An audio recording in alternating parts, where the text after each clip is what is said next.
This podcast is brought to you by Penji. Penji is a creative subscription service that gives you access to pre-vetted, agency-trained creatives from all over the world. From graphic design to illustrations to social media management and web development, it's all included for one monthly price. It's time to say goodbye to the hassle of searching for top-notch creative talent. With Penji, you get quality and consistency delivered right to your inbox every day. Carefully crafted for you by humans, so meet your new creative team today. Head over to penji.co for more and enter the coupon code located within the podcast show notes. Hello, everyone, and thank you for joining us on the Fully Managed podcast. Thank you, Michael, for joining me. I really appreciate it. You're so welcome, Shannon. It's going to be so much fun. Yay! Okay, perfect. So we're going to start out with a fun question for you today. So you are a best-selling author. This is very cool. I haven't met many best-selling authors, so this is very exciting. I want to know, if you were to write a book about something that wasn't related to business or your career, what would it be? What would the genre be? Would it have a plot? I'm just so curious. Like, would it be about a hobby? What's like your special interest that's not related to your career now? Oh, Shannon. Because I've already written it. Okay. Most people would go into like genres and murder mysteries, which I love listening to great murder mysteries and things like that. But my passion is always around marriage and family. Okay. So I spent a decade in marriage and family ministry and things. And I had an experience about 3 years ago. A friend of mine, female friend of mine, called me at like 3 a.m. And I missed the call, got it at 7:30 a.m. that next day. And I called her back. I said, Millie's everything okay? And she's like, well, Michael, Dave died last night. Her husband had a heart attack. And I went, whoa. So I cleared my calendar. I went and ministered to her and took care of the funeral and everything, and then helped her walk through planning her life, right? Because she was a stay-at-home homeschooling mom for 20 years. She looked at me, she says, Michael, I don't want to go back to work. Scary. It is. And so I walked through that. They had not done a ton of planning. And he took care of all the finances. And so out of that experience, I wrote a book. It's called Walking with Your Widow. Caring for your wife before and after you die.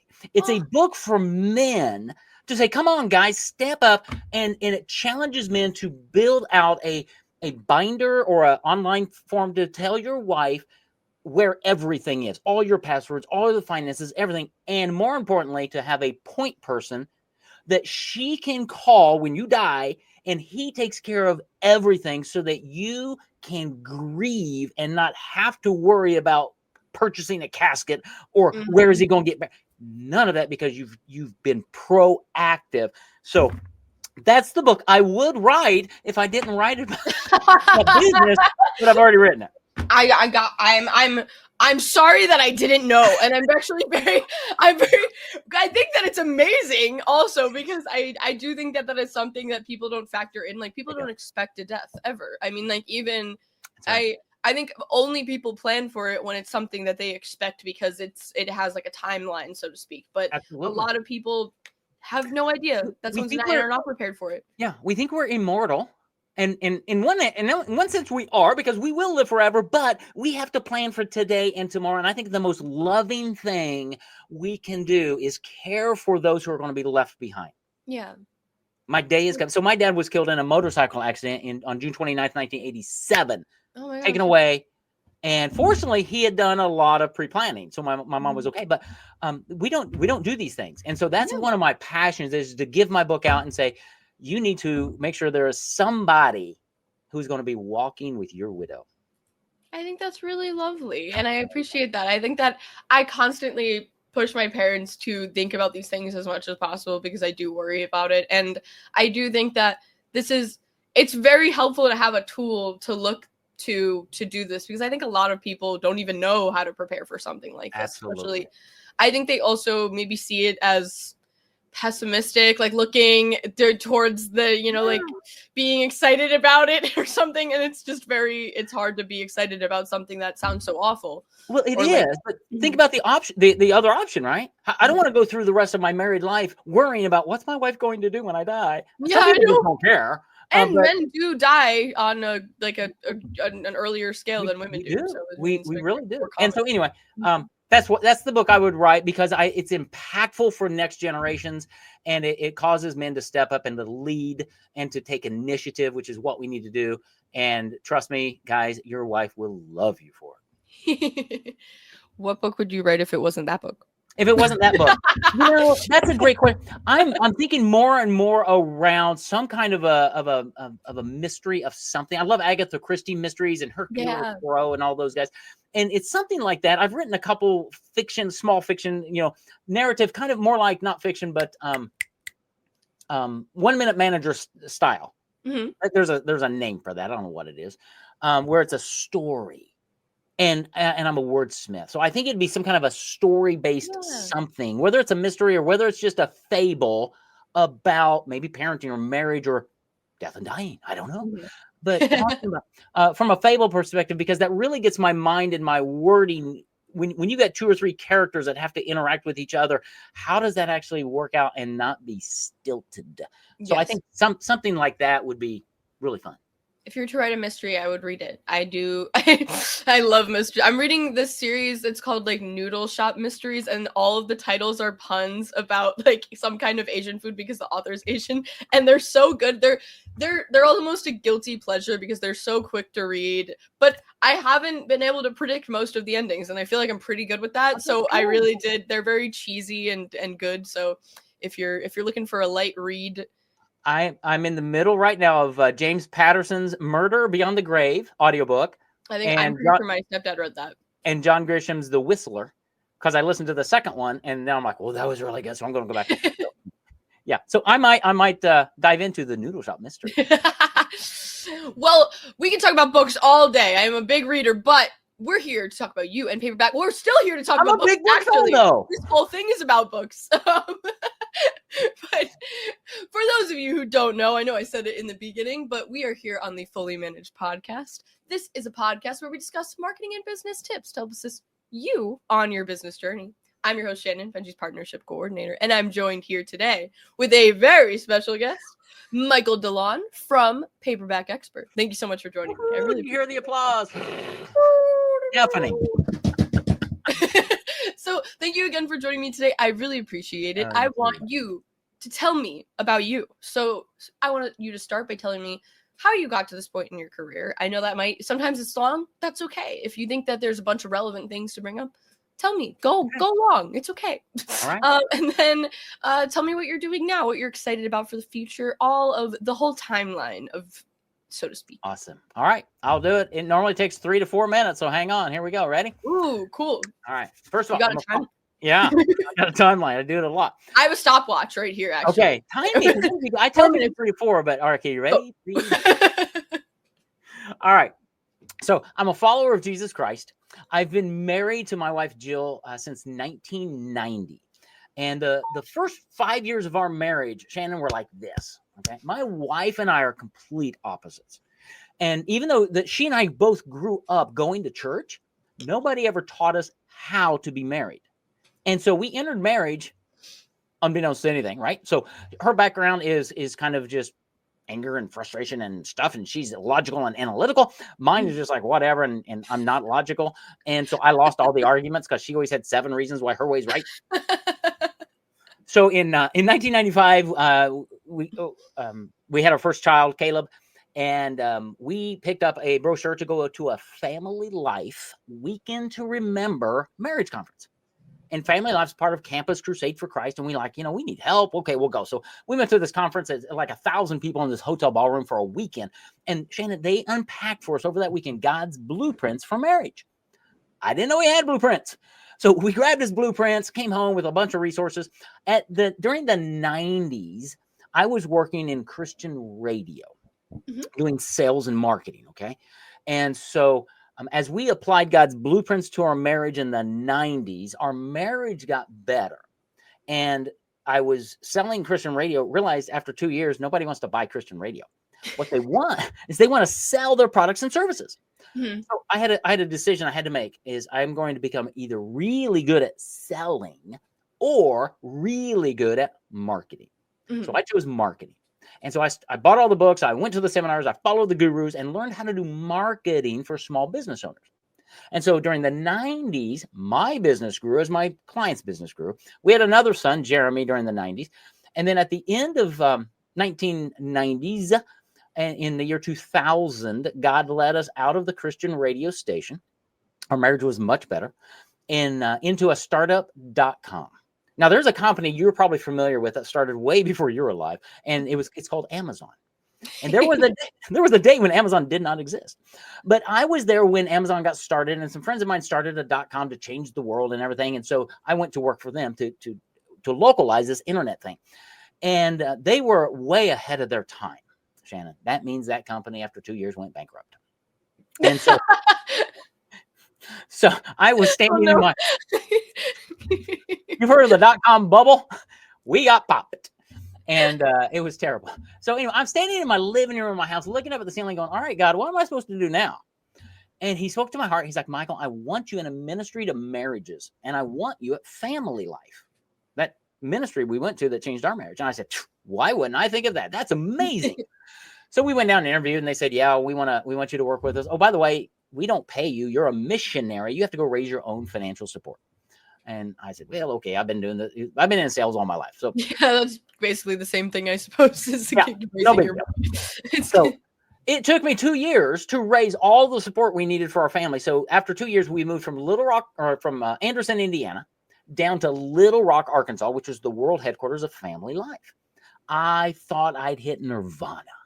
Why would I ever do anything else, Shannon, but help build marriages and families according to God's blueprints? Woohoo! So I climbed the corporate ladder. We did foster care for 8 years. My wife and I have adopted 2 daughters out of the foster care system in Little Rock. They're now 16 and 14. You're sick of sons? Is that why? What's that? You were like, we need some daughters. We're sick of sons. Well, yeah. I know how to raise boys. Girls, I don't have a clue. And y'all got drama. Oh my goodness. Hey, they're more likely to take care of you in your old age. Well, there you Daughters go. are more likely statistically to take care of you. Okay, I'm going to keep that on recording. Here you go, girls.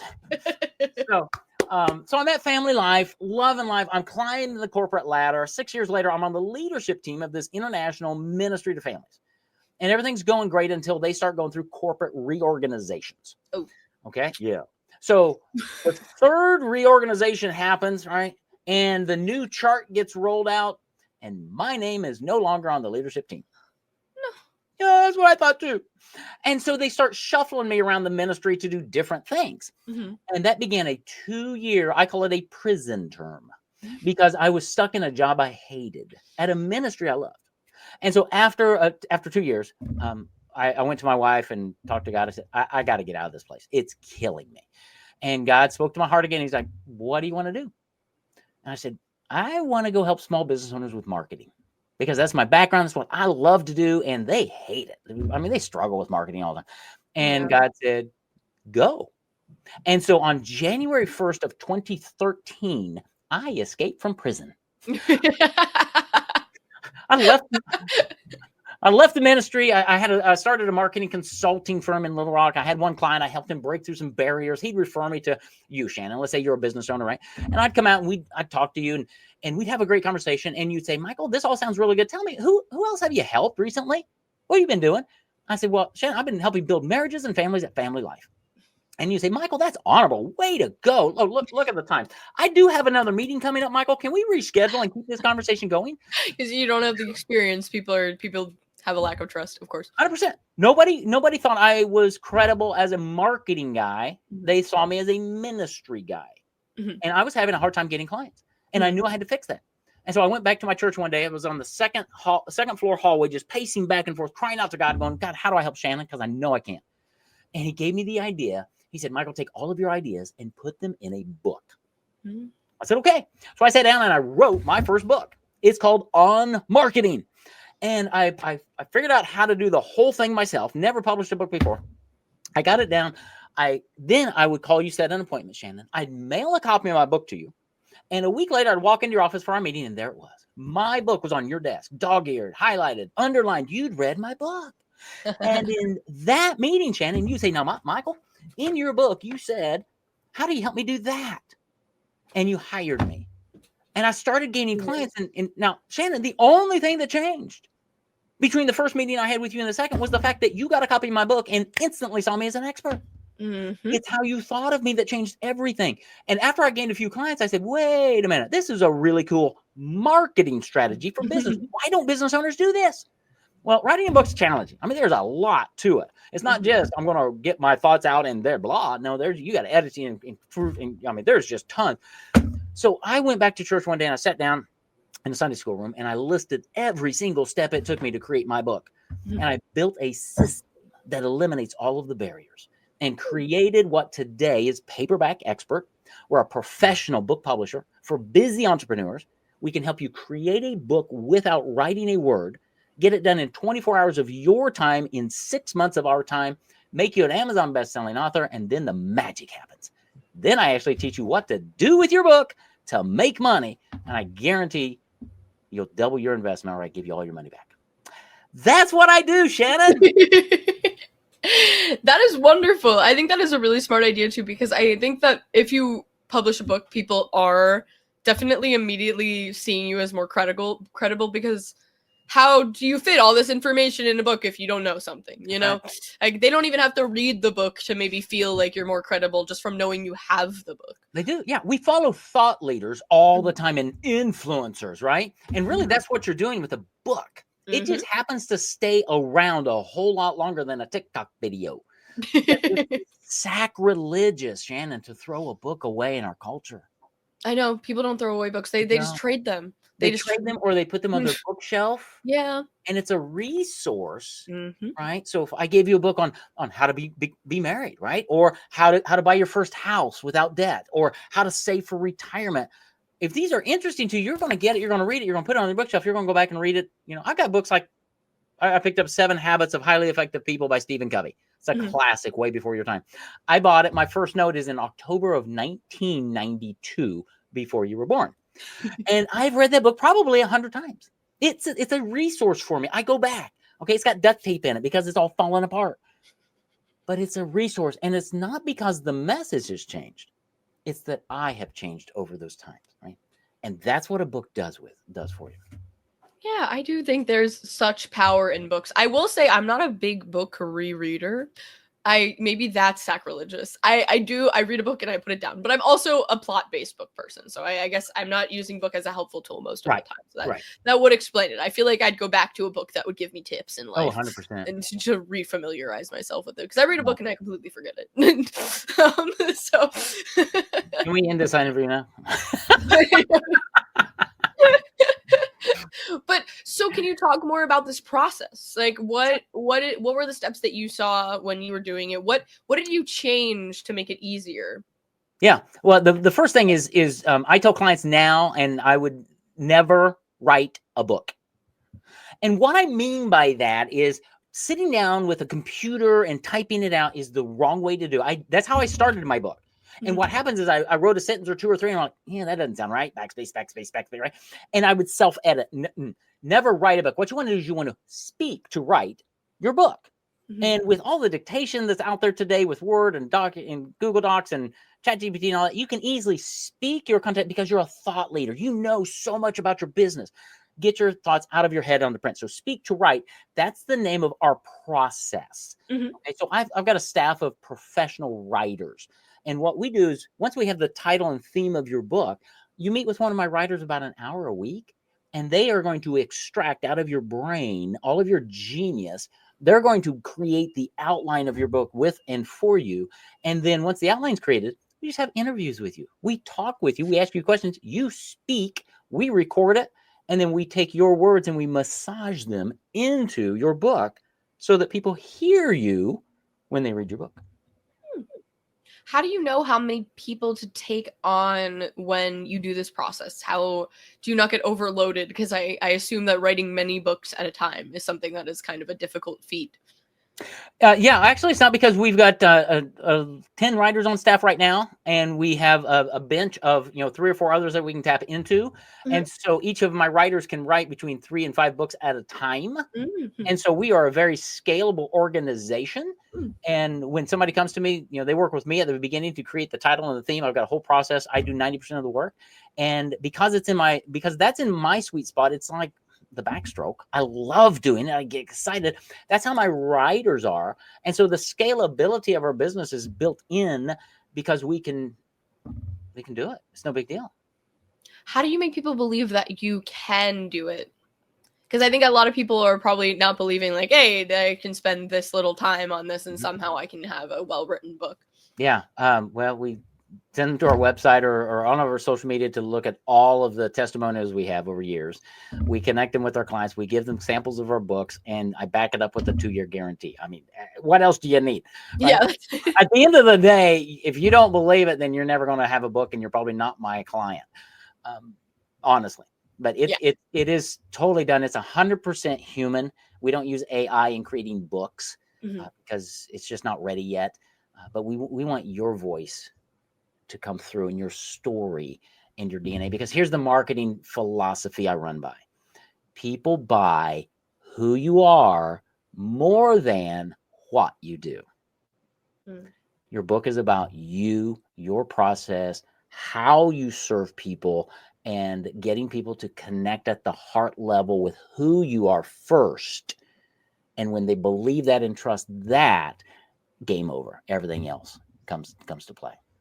Yeah, I definitely agree. People do, like, emotion, I think, drives people more than facts. And I think that just knowing, 100%. People are, you can be a very provable professional. You have a repertoire of whatever you do, but if someone doesn't like you or doesn't think you're a good person, probably not going to want to work with you. I'm not going to work with you. And it's not a matter of information, because with Google and ChatGPT, I can get all the information I want on anything. What I'm looking for is somebody, an expert, whom I can trust and build a relationship with. That's what I look for.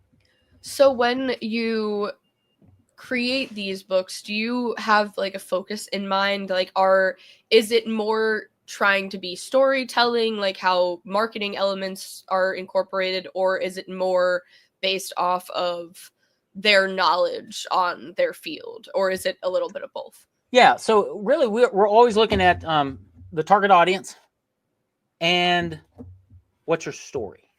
What's going to separate you from everybody else that does what you do? Because I work with lots of busy entrepreneurs who are in very competitive industries. So financial planning, estate planning, personal injury, right? And so let me tell you a story, and it might answer some of that. So a personal injury attorney, okay? They're the ones that you see the big billboards, right? Been hit by a big truck. Those guys. So I had a client come to me who's a personal injury attorney in Florida, and he's the little David against like 3 to 4 Goliaths in his market. These guys are spending hundreds of thousands of dollars a month, and he's like, I can't do that. And so I got his story. I said, okay, William, why are you in Florida? Because he grew up in the Northeast somewhere. He went to Florida on a baseball scholarship. He was going to the major leagues as a pitcher. That was his plan. Okay, he was really good. Second year in college, he threw his arm out. Had to have surgery, rehabilitation, all that stuff. Killed his baseball career, killed his scholarship. He pivoted, got his degree, became a sheriff for a while. Then he decided to become a personal injury attorney. And I got that story. I said, William, have you ever told that to anyone?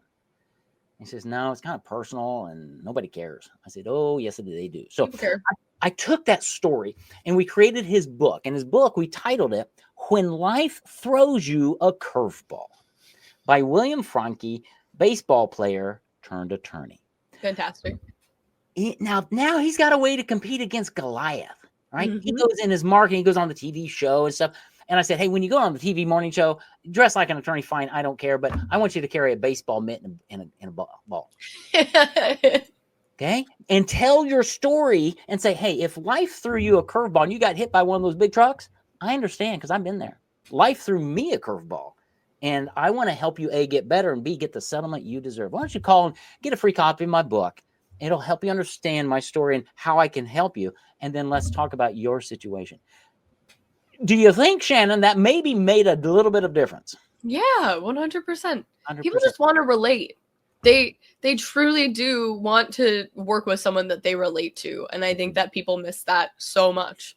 Well, they do. And what I find is business owners, they all have a story to tell, and they're not telling that story. They're trying to focus on, well, I graduated top in my class from there. I don't care. No one cares.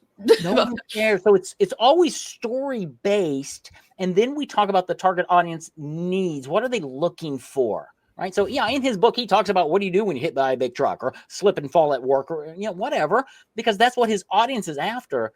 But it's all wrapped in life threw you a curveball, and I'm here to help.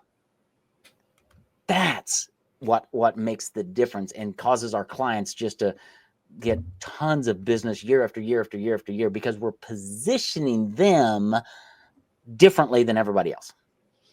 I love that. And I do 100. I'm the biggest supporter of people sharing, maybe, what's the word I'm looking for? Like setbacks in their process rather than just sharing the achievements, because just sharing the achievements make you look less human. I think that it's less believable. People might even be, I think a lot of people see like LinkedIn, this place of strange place. Some people share way too much. Some people share way too little. Some people share things that they shouldn't share. But I do think that I really support people making themselves look more human and actually sharing setbacks that they have in their personal career, because I think people can actually relate to those. And just sharing like, oh, I wake up in the morning and I do this perfect process and this is how I get up every morning and this is how you should do it because it works for me and that's why I'm so successful and blah blah blah blah blah. That's, unless it's really wacky, people don't care. I think people only care that it's wacky because they're making fun of it and not actually because they're gonna do it anyway. That's right. Yeah, I think what you just said is great. I think transparency enables trust, because you realize that I don't have it all together. That's why when I tell you my story, I tell you about the prison days and and changing jobs and the dot-com bubble crash, because so many people have related to certain things in life that are similar, and it makes me human. It's like, oh, okay, I've been there. Now I have common ground. I tell you about my foster care and adoption days. I tell you I've been married since 1990, right? And people relate to different things, and it makes me human. And people like that. And it's like, cool, let's talk. Yeah, that's why it's the podcast is a great way to do exactly that. Like, we want to showcase who you are, not necessarily what you do. What you do is always part of that, and that's why it's incorporated. But it's also, everyone's different in the way that they do things. And I think that I love doing this because I think that it shows me all these different elements of who people are, and you find out in the professional world is so weirdly secretive sometimes, and I don't understand it. We all know that you're human, but if you don't act like it, then I wouldn't want to work with someone that is pretending that everything's fine all the time, because it's not. It's not. Yeah, and that's okay. Life stinks sometimes, and it's okay. It's all right. We show up, we talk, but at the end of the day, we're here, and we're gonna get through it, and we're gonna, in our plan, we're gonna create an amazing book for you, and it's gonna be terrific, and you're gonna make lots of money with it by serving lots of people. But during the process, such is life. We're just gonna show up. So with obviously, I wouldn't say the rise of digital media, I feel like it's been rising and it will never stop rising. But do you have any visions toward the future of like what paperback experts could be? Like, do you want to incorporate more a digital element to it? I know it's called paperback experts, so I mean, like, that might take away from the vision or the name of the right. Yeah, I think we were always, I don't know, always is a hard word, right? But I think we will always publish in paperback. Mm-hmm. I don't think this is going away anytime soon. Mm-hmm. We also, obviously, we publish in Kindle and PDF now, right? I mean, we've always done that because we do audio. Oh, totally. We do audiobooks. Yeah, we do hardcover audiobooks. We do podcasts. We educate on video. We do the whole thing because I'm here as a I don't want to position myself as a branding agency because I'm not that, but I do a lot of personal branding and positioning for my clients, and then say, okay, if Shannon, you're really good on video. How much video are you doing in your business, right? And a lot of my clients say, oh, well, I do a lot of social media posting, blah, blah. I said, great. Let's talk about that. Okay. I do a lot of video through email. Mm-hmm. Most of my 95% of my emails are video, not text. When somebody books an appointment with me, they always have we call it a preconditioning sequence that has 3 videos in it of me talking and explaining. And I do that because I'm trying to build trust before we meet. I want to, number 1. Number 2, I want to educate you, right? I talk to you about my process. I give you my background. I give you my pricing before we ever talk. And the beautiful thing is, Shannon, when I do that, I get I get a number of people who cancel that appointment because they're shocked. They have no idea what an investment in a professional book is. And quite honestly, if it's out of your price range, I don't want to talk with you. Yeah, it's like it's not worth it. It's wasting your time. Everybody's time. So I precondition and get rid of those people. I'm here when you need me. Mm-hmm. But if you think a professional book is going to cost $5,000, go home. I'm not your guy, and that's okay. But that's why I do that. But it's all video based, so that when the right fit client comes on, I don't have first calls. I have a second or a third call because they've already gotten to know me. I've answered most of their questions. Mm-hmm. Now it's okay. Are you the same guy that I just saw in all those videos? Oh, I happen to be that. You know what that does? That builds trust. Yeah. Transparency. That's what we do with our clients. The book is the cornerstone of all of your marketing. And so when William goes on TV or in LinkedIn or on podcast, and he talks about when life throws you a curveball and he rattles that off time after time after time, right? He becomes the guy. And that's what we want, because when you're the guy or the gal, everything changes. You're in a category of 1. You don't have to do so much marketing because people are coming to you. Mm-hmm. Right? It's flipping the whole marketing equation that everybody's running after upside down, going all the way back to Jay Abraham and Dan Kennedy, where I cut my teeth, of having attraction-based, trust-based marketing. When I can have a conversation with somebody and go, I don't need your sale today. Mm-hmm. I want to talk and say, am I in a position to help solve some of your needs? Or do I know somebody who can solve some of your needs? That's what I'm here to do. And you'd be amazed at how many times people go, yeah, but can I work with you too? Well, sure, if that makes sense. But yeah, it's a backwards approach to today's marketing. Yeah, because they have a foundation to stand on, kind of thing. Whereas, like, if you just have a business, you don't necessarily have credibility. Even if you've done good things with your business, I think a lot of people can see that any business has had clients, has had success stories, and that doesn't set you apart from other people. It really doesn't. And you know, I've got a client demoing avatar video stuff where she's taking her book into some kind of automated AI system, and it creates an avatar that looks like her and speaks like her and all of that stuff. And I mean, it's going to get a whole lot better in the future. I watched one from a different client the other day, and I just went, oh, that is not good. The quality wasn't there. And it actually decreases your credibility. So my caution is, don't just go, oh, AI's here, let's do it. It's not ready yet. Test it. It will be ready in 6 months or a year or 2 years. Yeah, of course. But people want people. Yes. And you know what people do that AI doesn't do? We make mistakes. We say and we stutter sometimes when we talk because we're human. Yeah. And I think AI is going to take all of that out of the picture, and we're just going to communicate like robots, and it's going to be wonderful. Mm-hmm. And do you know how many videos I can do in 3 minutes because AI does all of it? And I just really don't care.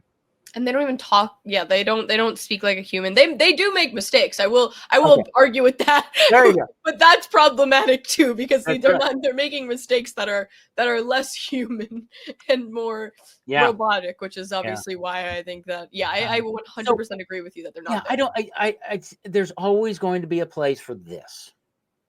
There's always going to be a place, I think, for this.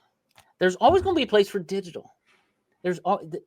They're just at the end of the day, they're all just new channels. At the end of the day, it all comes back to one-on-one communication and saying, I have a need, you have a solution, are we a good fit? Yeah. I think that was a perfect thing to end on. You closed it out so well.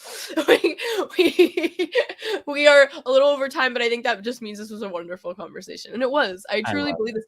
This is such a cool thing to do. Just overarching. I think that it's a new idea that I've never heard of. So that was really exciting to be able to speak on. So very thankful that you were able to do so. Yeah. And it's really cool how passionate you are about it too, because the excitement is uncanny. It is so wonderful. I don't get this much joy and oomph on the podcast all the time, so I really do appreciate it. It's so nice. Good. I am so glad, Shannon. Thanks for having me. Thank you everyone for listening. Please check out Michael on social media. Please check out Paperback Expert, and please check out other podcast episodes to learn like I get to do every time. Amen. Thank you so much, and have a lovely day, everyone. You've been listening to Fully Managed, brought to you by Penji.